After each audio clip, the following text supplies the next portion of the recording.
봉독하겠습니다. 시편 19편 1절에서 6절까지입니다. 시편 19편 1절에서 6절까지 같이 봉독하겠습니다. 하늘이 하나님의 영광을 선포하고 궁창이 그의 손으로 하신 일을 나타내는도다. 날은 날에게 말하고 밤은 밤에게 지식을 전하니 언어도 없고 말씀도 없으며 들리는 소리도 없으나 그의 소리가 온 땅에 통하고 그의 말씀이 세상 끝까지 이르도다. 하나님이 해를 위하여 하늘에 장막을 베푸셨도다. 해는 그의 신방에서 나오는 신랑과 같고 그의 길을 달리기 기뻐하는 장사 같아서 하늘 이 끝에서 나와서 하늘 저 끝까지 운행하며 그의 열기에서 피할 자가 없도다. 아멘. 오늘은 우리가 이제 교회 건물을 벗어나서 이제 야외로 나와서 예배를 드리고 있습니다. 우리는 도시 생활에 많이 익숙해져 있지요. 그렇게 낯익은 환경에서 벗어났습니다.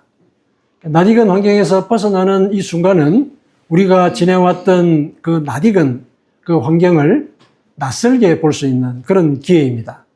낯설게 본다라는 의미는 뭐냐면은 우리가 낯이 익어서 아무런 의미 없이 그냥 지나쳐버리던 그런 순간들에 대해서 좀 더 주목하고 그곳에 숨겨진 의미가 무엇일까 이런 것들을 깨달을 수 있는 그런 기회가 되는 것이죠. 실제로 우리가 도시 생활에서 마주하지 못했던 이 바람 소리, 바람 소리 우리 늘 도시에서도 늘 사실은 듣고 또 그 속에서 살지 않습니까? 그런데 자연에 나와 보니까 바람 소리가 들리거든요. 그 소리 속에 살다가 그 소리가 소리인지 모르고 지냈지만은 밖에 나와서 귀를 기울여 보니까 바람 소리가 들리고 물 냄새가 나고 또 꽃의 향기가 나고 그렇지 않습니까? 길가 아스팔트에도 풀이 피고 꽃이 피고 다 그러지 않습니까? 근데 그걸 우리 지나쳐 버리죠. 근데 이곳에 오면은 괜히 꽃가에 가가지고 향기도 한번 맡아보고 그러지 않습니까? 괜히 그런 게 아닌 것이죠. 이 속에 그것에 대한 끌림이 있는 것이거든요. 우리 속에 그러한 자연에 대한 끌림이 있는 것을 이곳에 와서야 비로소 발견하는 것이죠. 그러니까 그거는 자연이라는 이 기회가, 자연에 나와서 예배를 드리는 이 기회가 우리로 하여금 우리가 낯이 익어서 지나쳐버리던 그런 삶의 의미를 새롭게 깨닫게 만드는 그런 계기가 되죠. 그래서 우리가 이렇게 또 야외 예배를 계획을 하고 또 여러분들이 또 흔쾌히 거기에 응해서 이렇게 아주 이 시설도 좋고 또 흔쾌한 또 우리 사장님의 배려로 우리가 넉넉하게 또 예배를 또 드릴 수 있게 되었습니다. 참 감사한 일입니다. 네. 그래서 오늘은 우리가 자연에 나와서 자연의 의미를 살펴보는 그 과정 속에서 하나님께서 자연을 베푸신 그 뜻이 뭘까? 그걸 우리 기본적으로 한번 생각해 보십시다. 로마서를 보면은 그 하나님께서 모든 인간들에게 하나님을 알만한 것을 심어 놓으셨다. 근데 그것을 우주 만물을 통해서 내 속에 하나님을 알만한 그것이 드러날 수 있도록 그렇게 장치를 하셨기 때문에 어떤 인간도 여기에 대해서는 부인하지 못할 것이다. 로마서 1장에 그렇게 얘기를 하셨거든요. 우리가 이제 그런 상황을 한번 경험해 보는 것이죠. 내 속에 하나님께서 자연을 통해서 일러주고자 하시는 당신의 뜻을 발견할 수 있는 그런 소양이 있다는 것. 그걸 이제 우리가 우리 본문의 말씀을 통해서도 배우고 또 실제로 한번 실감을 해보자는 것이죠. 오늘 본문은 다윗의 시죠. 다윗이 이제 자연을 우러러보면서 전장터에서 늘 이렇게 떠돌고 지내면서 자연이 주는 그런 아름다움에 대해서 그리고 자연을 통해서 들려주시는 그 하나님의 그 계시 이런 것들을 모르고 지내왔거든요. 그런데 어느 날 하늘에 이렇게 달을 보고 또 별을 보고 해를 보고 그런 기회가 있었던 것이죠. 오늘 본문이 그런 거예요. 어떤 계기인지는 모르지만은 자연을 본 거죠.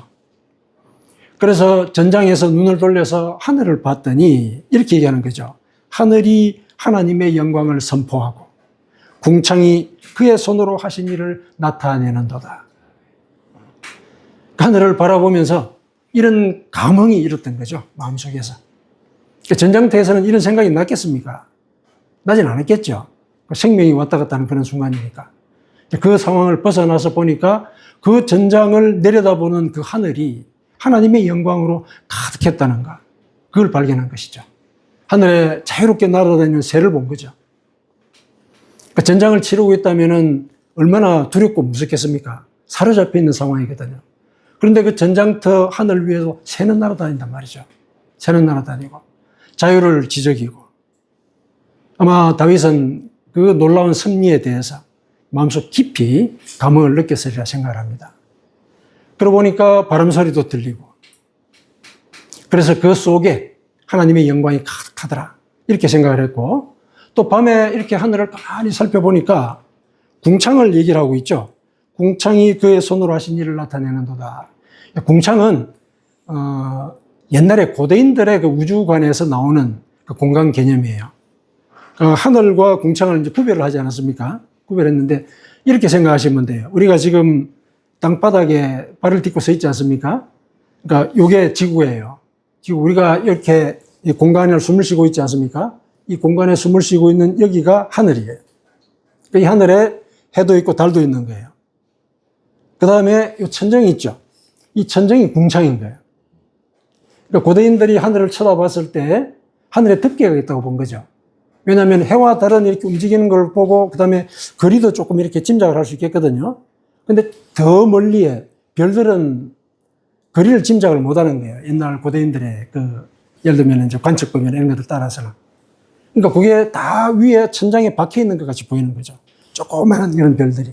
그러니까 거기를 덮개라고 생각한 거예요. 하늘의 덮개. 그래서 그거를 궁창이라고 부른 거죠.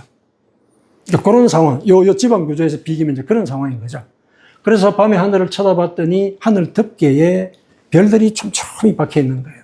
촘촘히 박혀 있어요. 저 조그마한 것들이 빛을 내는 거 하나님의 손에 저런 것들을 만들어서 붙여놨구나. 이렇게 생각한 거죠. 고대인들은 이제 그런 상상을 하면서 지내왔다는 거죠.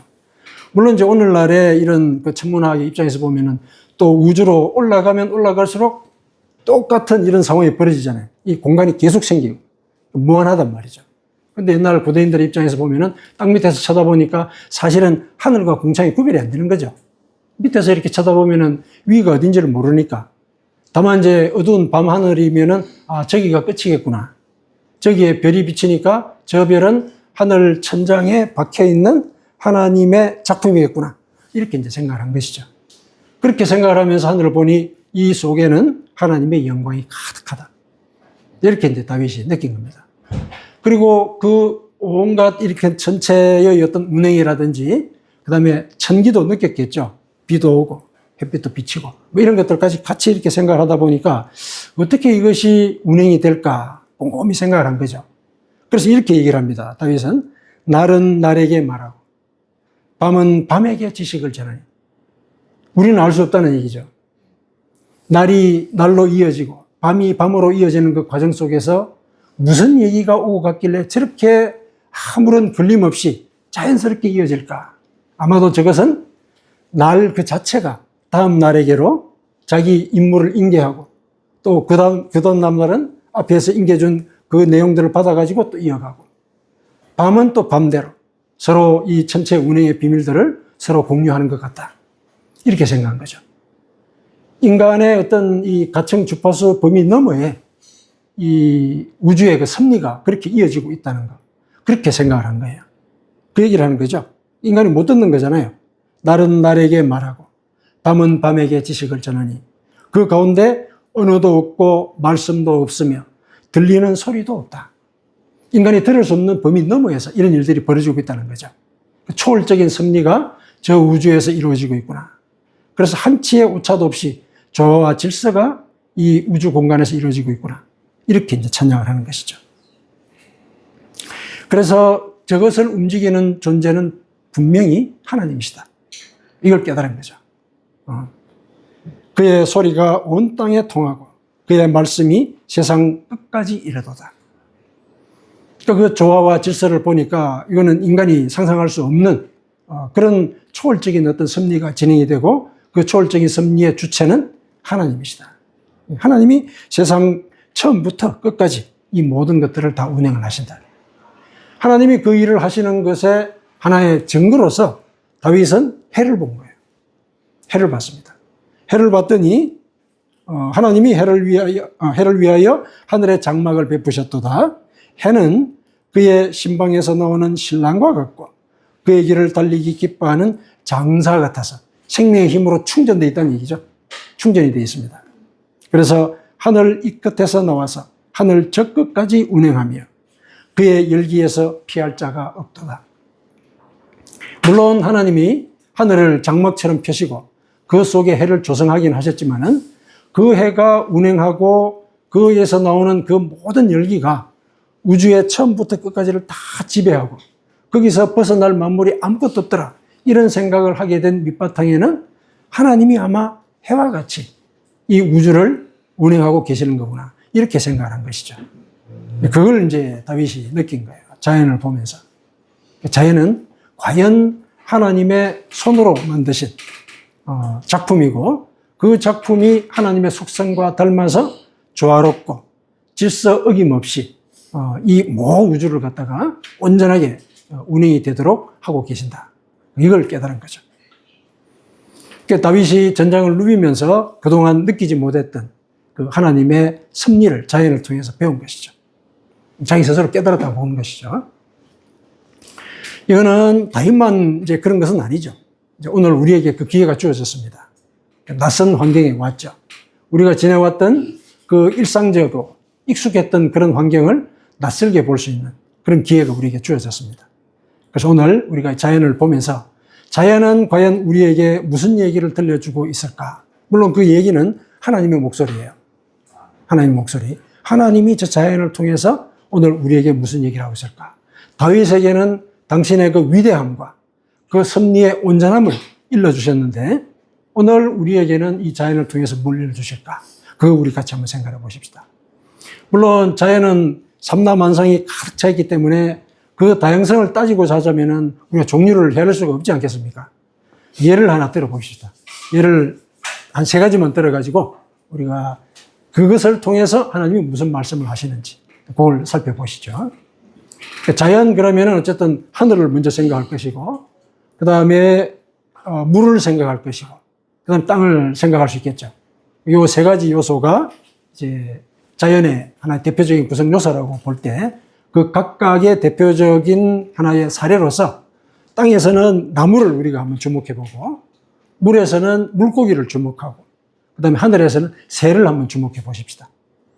하도 종류가 많으니까 이렇게 하나 예를 뽑아가지고 보자는 얘기죠. 자, 우선 이제 나무를 한번 보십시다.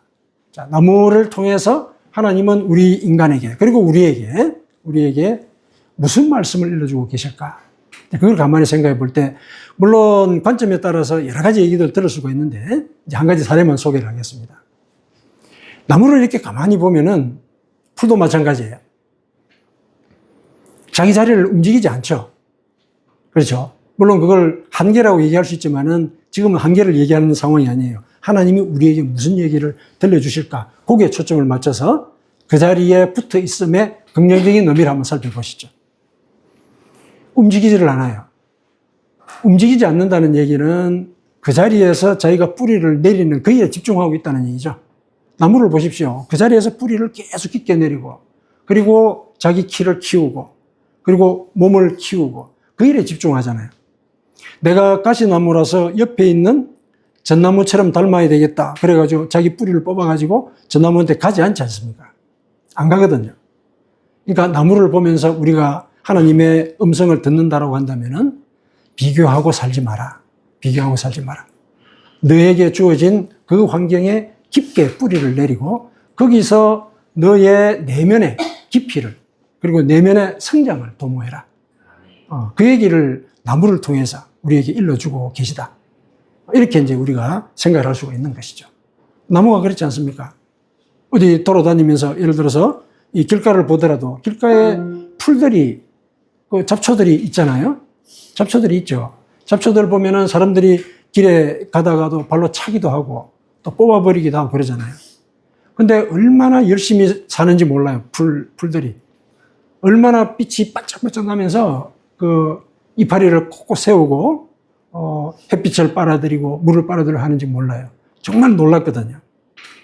그런 모습들을 가만히 보면은, 왜 이 잡초들은 잡초로 태어났을까? 이런 생각을 하게 되는데, 그보다도 저렇게 열심히 사는 그 모습을 보니까 왜 저렇게 잡초로 태어났을까? 이 생각을 안 하는 거예요. 놀라운 거예요. 그 모습을 보니까. 우리가 그렇게 생각할 수 있죠. 잡초라면은, 바로 그 옆에 피어 있는 장미꽃이 되기를 이렇게 바랄 수 있지 않을까. 이렇게 생각하는데 안 그런 거예요. 장미꽃이 되기를 이 잡초는 바라진 않아요. 열심히 잡초로 사는 거예요. 얼마나 열심히 사느냐면 그 이파리에 빛이 막 나요. 빛이 막 납니다. 새벽에는 이슬을 머금고, 그렇죠? 또 해가 뜨는 중천에는 햇빛을 받으려고 고개를 꼿꼿이 세우고. 그 모습을 볼 때 하나님은 이 나무를 통해서, 이 풀을 통해서 비교하지 마라. 나는 너에게 너만이 가질 수 있는 나의 형상을 심어놨다. 거기에 집중해라. 그 형상을 네가 눈여겨보고 그 형상을 따라서 살 때 내 영혼이 풍성하고 또 내 은혜 가운데 살아가는 그 길을 올곧게 따라갈 수 있을 것이다. 이 얘기를 나무가 우리에게 일러주고 있는 것이죠. 그래서 나무를 볼 때 우리가 그런 생각을 한번 해보십시다. 그냥 지나쳐 가버릴 것이 아니라, 저 나무가 나이겠거니. 내가 처한 이 환경 속에서 당신이 나를 당신의 형상으로 이곳에 심어 놓으셨고, 그래서 그 형상을 개발하고 내 내면을 살찌우는 그 길에 우리가 집중을 하자. 이렇게 이제 우리가 나무가 들려주는 얘기를 한번 정돈을 한번 해보십시다. 그 다음에 두 번째, 물고기를 한번 보시죠. 자, 여기 저수지도 있고 그렇지 않습니까? 물고기를 보면은, 하나님의 은혜 가운데 거한다는 게 저런 것이구나. 이런 생각을 하게 됩니다. 물은 물고기를 사실상 보호하잖아요. 보호하죠. 물 밖으로 나오면 물론 물고기가 죽기도 하지만은 풍랑일 때를 한번 생각해 보십시오. 풍랑일 때. 표면에 있으면 다 빠져요. 그죠? 인간이 배를 타고 이렇게 다니다가 풍랑이 일면 배가 넘어지지 않습니까? 빠지거든요. 근데 물고기는 어떻습니까? 풍랑이 일면 더 밑으로 내려가요. 더 안전해지는 거죠. 그러니까 물 자체가 이 물고기의 모든 상황을 보호하고 있는 것이죠. 하나님이 우리를 그렇게 보고 계시다는 것이고, 우리를 그렇게 지키고 계시다는 것. 물고기를 보면서 우리가 그런 생각을 한번 해보자는 것이죠. 내가 하나님의 은혜 가운데 저 물고기겠거니. 그래서 내 삶 속에 풍랑이 일었을 때, 고난과 고통과 내가 해결할 수 없는 그런 문제가 나를 엄습을 할 때, 더 하나님의 은혜 밑으로 내려가도록 하는 것이죠. 더 깊이. 이 고난을 통해서 하나님은 나를 더 성장시키기를 원하신다. 그 은혜 밑으로 같이 내려가자는 얘기죠. 그 물고기를 보면서 우리는 그런 생각을 할 수가 있는 거죠. 하나님께서 사실은 그 얘기를 우리에게 들려주셨어요. 왜 그렇게 얘기를 하냐면은 예수님의 그 사례가 한 번 있었죠. 예수님께서 이제 제자들과 배를 타고 갈릴리 호수를 가시는데 풍랑이 일었지 않습니까? 근데 예수님께서 뭐 하고 계셨습니까? 주무셨습니다. 제자들이 혼비백산이 되지 않았습니까? 얼마나 겁이 나요. 물론 그 갈릴리 호수 자체가 돌풍이 자주 있는 그런 곳이에요. 해발 고도가 이 해저보다도 낮잖아요. 그 갈릴리 호수 자체가 이 해발 고도에서 더 밑에 있거든요. 바다 표면보다 더 밑에 있어요. 그 호수가. 그런데 북쪽에는 2100m나 되는 고산이 또 분포해 있거든요. 이 고도차가 많이 나니까 공기 흐름이 돌발적으로 많이 생겨가지고 밤이 되면은 돌풍이 많이 일어요. 근데 그때 예수님께서 제자들과 함께 그 배를 타고 건너가시거든요. 돌풍이 일었습니다. 제자들은 얼마나 겁이 났겠어요. 어부들이니까 이게 얼마나 무서운지 안단 말이죠. 예수님은 황급히 깨웠죠. 그때 예수님께서 일어나시면서 뭐라고 그러셨냐면은, 왜 두려워하느냐? 믿음이 적은 자다. 이렇게 얘기를 하셨어요. 왜 그런 말씀을 하셨을까? 인간이 약한 걸 아시면은 그냥 일어나셔서 그 이후에 하셨듯이 그냥 풍랑을 꾸짖으시면 될 건데, 왜 믿음이 적은 자들아? 이 얘기를 하셨을까? 그 상황을 우리가 한번 되짚어 보십시다. 왜 그런 말씀을 하셨을까? 지금 하나님의 아들인 것을 제자들이 알잖아요. 그렇죠? 그분이 옆에 같이 있잖아요. 그걸 못 믿는 거죠. 그걸 믿지를 못하는 거죠. 그래서 말씀을 하신 거예요. 내가 너 옆에 있는데 왜 두려워하고 있느냐?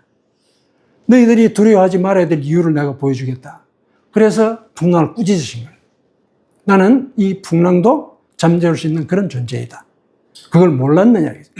왜 그렇게 얘기하냐면 그 전에 사람도 살리고 병도 고치고 이런 기적들을 많이 보여주셨잖아요. 왜 못 믿느냐는 거죠.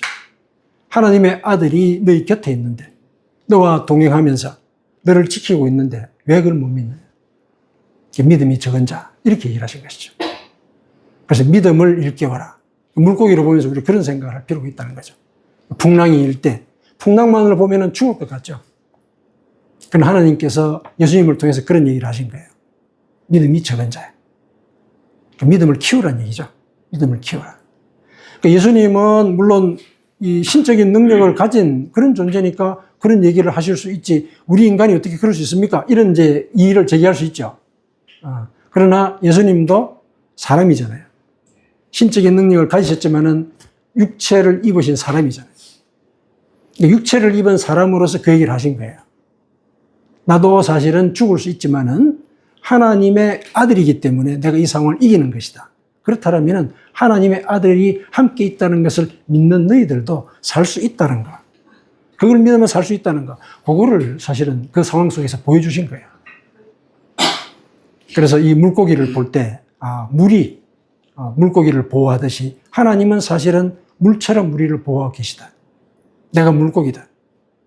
그래서 풍랑이 일 때 표면으로 자꾸 올라가려 하지 말고 더 밑으로 내려가요. 하나님의 더 깊은 은혜 속에 들어가라. 물론 그 가운데는 어렵겠죠. 왜냐하면 물고기가 더 밑으로 내려가면 자기가 살던 환경보다도 더 답답하겠죠. 압력도 더 있고 낯설고 이제 그런 상황이 벌어지기는 해요. 근데 그거를 견디는 거죠. 그랬을 때 풍랑에 휩쓸리지 않게 되는 거죠. 그 물고기는 우리에게 하나님의 뜻을 그렇게 전해주고 있습니다. 그 다음에 새를 보십시다. 새가 날아다니는 걸 보면은 자유라는 말이 무색할 정도로 자유롭게 날아다녀요. 가고 싶은 데로 가잖아요. 자유롭게 이렇게 날아다니는 새의 모습을 보면은, 저 새를 통해서 하나님은 우리에게 너는 과거의 상처에서 벗어나라. 과거의 흔적에 매여 있지 마라. 네가 날아갈 곳은 미래와 희망이다. 그 얘기를 그 새를 통해서 일러주고 계시는 거죠. 새를 보면 그렇지 않습니까? 새가 날아오르면서 뒤를 쳐다봅니까? 뒤 쳐다보면서 나는 새 보셨어요? 앞만 보고 가죠. 앞만 보고 가거든요. 그러니까 미래와 희망을 바라보고 하나님께서 이끌어 가실 그 미래와 그분이 심어 놓으신 우리 속에 그 소망만을 바라보고 가라는 얘기죠. 하나님께서 직접 그렇게 얘기하셨어요. 이사야 선지자를 통해서. 너는 뒷일을 돌아보지 마라. 돌아보지 마라. 이사야서 41장에 분명히 그렇게 얘기를 하셨거든요. 하나님께서 그렇게 말씀하신 이유는 이 자연을 통해서 이미 당신의 뜻을 일러주셨기 때문에 그 사실을 다시 확인하신 거예요. 다시 확인하신 거예요. 너희는 이전 일을 기억하지 말며 옛날 일을 생각하지 말라. 보라, 내가 새 일을 행하리니 이제 나타낼 것이라.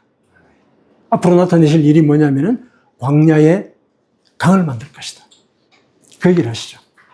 우리가 광야만을 쳐다보면은 얼마나 고통스럽고 힘듭니까? 근데 내가 여기에 강을 낼 것이다. 그래서 이 강에서 짐승들이 목을 축이면서 나에게 칭찬할 것이다. 이렇게 얘기를 해요. 그러니까 우리가 믿음을 가지고 앞을 바라보면서 살아갈 때 우리에게만 그런 은혜의 복이 내려지는 것이 아니라 우리를 통해서 동물이나 예를 들면 우리 가족이나 다른 동료들에게도 우리가 누리는 그런 은혜가 베풀어지겠다는 거죠. 그 얘기를 하고 있는 거죠. 그래서 우리가 물론 과거에 상처가 있습니다. 상처 없는 사람이 어디 있습니까? 다 상처를 갖고 있거든요. 물론 이걸 우리가 쉽게 다 우리 상처 갖고 있습니다. 이렇게 얘기할 건 아니에요. 왜냐하면 굉장히 실존적인 문제잖아요. 그 상처 때문에 너무 힘들거든요. 상처가 있는 사람들은. 어떤 일에 대해서 자기도 모르게 두려움을 느낀단 말이죠. 자기도 모르게. 그리고 두려움이 그냥 인식적으로 느끼는 두려움이 아니에요. 온 육신을 꼼짝 못하게 만들어요. 꼼짝 못하게 만들어요. 그러니까 상처가 우리를 검어지고 있죠. 근데 하나님께서 그 부분에 대해서 이렇게 얘기하셨죠. 그게 네 짐이다. 그 짐을 내 십자가 앞에 내려놔라. 이렇게 얘기를 하시죠. 십자가 앞에 내려놓으라는 얘기는 뭐냐면은 십자가가 하나님의 생명을 통해서 인간에게 생명을 준 그런 사건이고 그런 장소지 않습니까? 그러니까 십자가가 생명을 주는 곳이다. 이거 믿으라는 얘기죠. 그래서 그 능력을 믿고 하나님, 제가 이런 상처가 있습니다. 이 상처에서 벗어나고 싶습니다. 이 상처를 치료해 주십시오. 하나님께 맡기는 거죠. 이게 십자가에 내려놓는 거예요. 왜냐하면 십자가의 능력을 믿기 때문에 십자가 앞에서 내 상처를 내려놓는 거지 않습니까? 그래서 내가 이런 마음속 깊은 곳의 상처, 그 과거의 기억, 이게 나를 힘들게 하고 있다. 그런 것을 인지를 한다면은 하나님께 치료해 주십시오. 맡기는 거죠. 맡기고 나는 하나님이 주신 소망. 하나님은 우리에 대해서 갖고 계신 그 생각을 분명히 일러주셨죠. 너희들에게 내가 재앙에 빠지도록 내가 너희들을 인도하는 건 절대로 아니다. 내 생각을 너희들로 알지 않느냐. 내가 일러주지 않느냐 얘기죠. 예레미야 29장 11절에. 재앙이 아니라 희망이요. 희망이요. 그리고 미래, 평안. 이 세 가지를 주시겠다 그랬죠. 내가 너에게 주는 것이 평안이요. 미래이다. 그리고 희망을 주겠다. 그걸 그리라는 얘기예요. 하나님 안에서. 나를 통해서 이루고자 하신 이 삶의 비전이 무엇입니까? 그걸 여쭙고 그걸 이루기 위해서 애를 쓰라는 얘기죠. 그 비전들은 성경에 나와 있습니다. 성경에 나와 있죠. 그 비전을 이루어가는 그 과정을 혹시 우리는 이 세상에서 성공하는 것, 그걸 우리가 먼저 이렇게 생각할 수가 있는 것 같은데, 근데 성경은 그렇게 살 수 있다고는 얘기는 해요.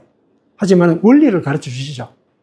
물질적인 것, 그것에 대한 성취에 집착을 하게 되면은 물질적인 성취는 물질이 썩어 없어지듯이 그 성취도 퇴색하고 만다. 이거 가르치는 거죠. 근데 그 물질적인 성취가 퇴색하지 않을 방법이 있다. 그게 뭐냐? 그게 뭡니까? 요한일서